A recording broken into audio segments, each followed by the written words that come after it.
Ang mga magmamanok, sobrang yayabang po talaga natin.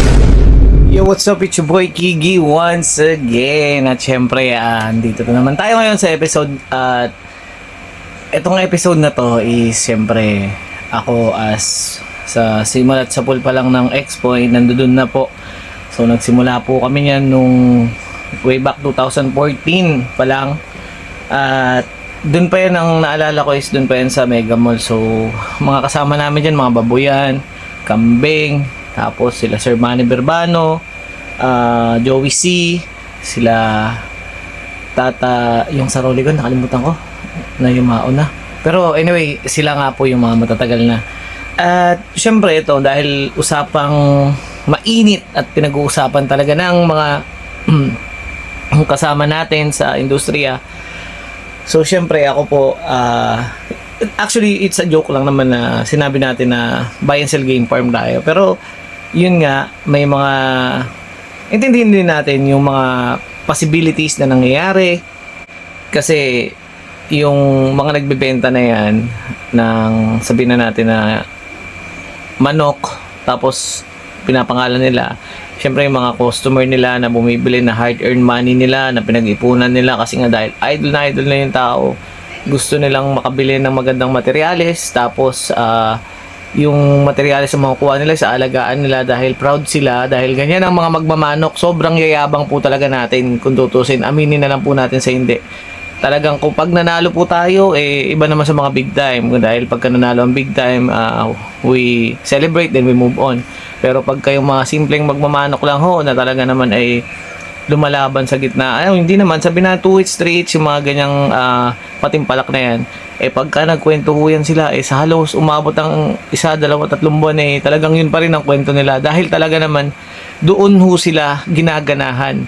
At dahil nga po doon, na kagustuhan nila makabili ng magandang materyales lalo sa mga idol nila, at yun nga, ipagmamalaki nila yan dahil sabi ko nga, likas tayong mayabang na sabongero, pero is part of the joke, joking aside. So pero imaginein mo, hindi rin natin pwedeng masisi dahil on the other side, yung nagbebenta is kaysa naman gumawa siya ng masama or magnakaw or something, ito yung naisip niya siguro na gawin, na makapagbenta. Kanya-kanya diskarte lang sila, ganyan, na makabenta, mairaos sa hirap din yung pamilya nila.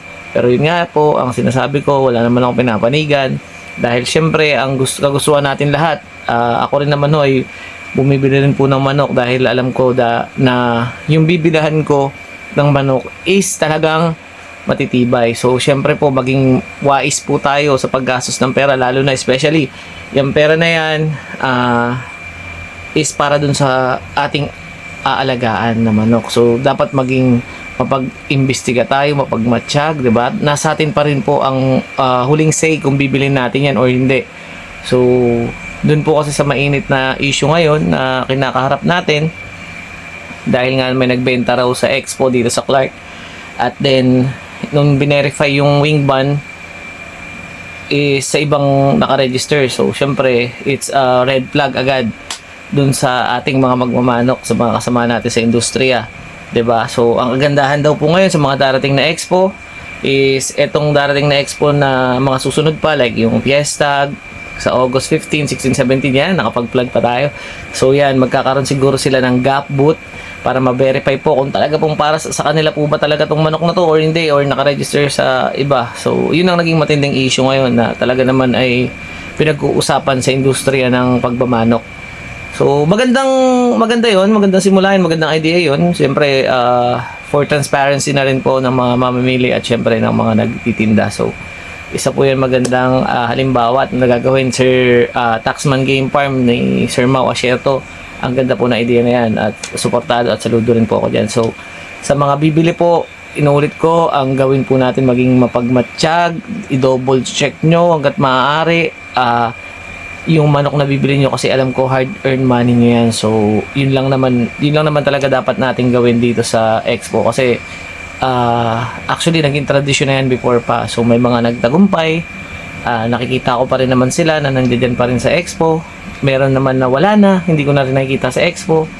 So Actually kasi, pag nasa expo ako, tinitingnan ko kadalasan dyan, babae. Aray ko po.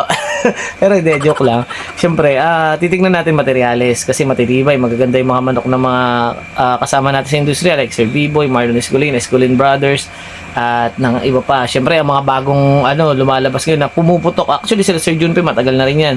Sila Sabong Pinas, yan.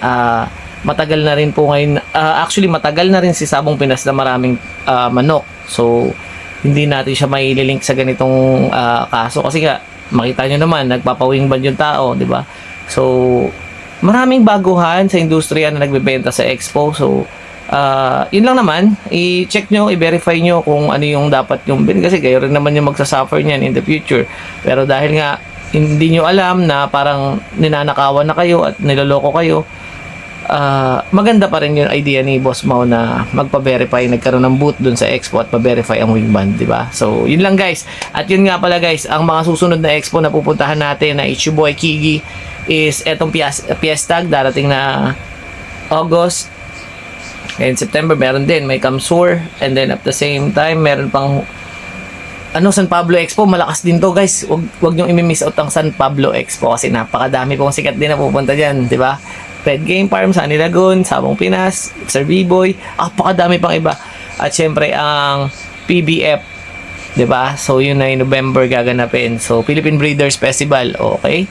So magkita-kita po tayo lahat diyan. So huwag kayong mahiya, i-approach niyo na ako, wag niyo lang ako sapakin kasi nga may nagmura sa akin kahapon at ako pa ang name drop na buy and sell. Pero syempre, I'm proud naman kahit pa paano kasi yung binibenta kong manok is yung mga binili kong manok sa expo.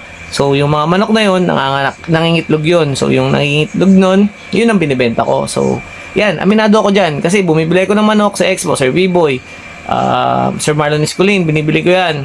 AEJ, nakabili rin ako dyan. Kay Sir Edwin Aranyes ng Red, nakabili rin ako nyan. At sa iba pa. So, yung mga sa labas naman, like yung kay Jun Santiago, yun mga nabili natin. Tapos, Lancy de la Torre, Mount Banahaw na nabili natin. So, yung mga anak nun, yun yung binibenta natin. Para malinawan lang din kayo na doon ako binansagan na buy and sell game farm. Alright? Thank you. It's your boy Kiki once again.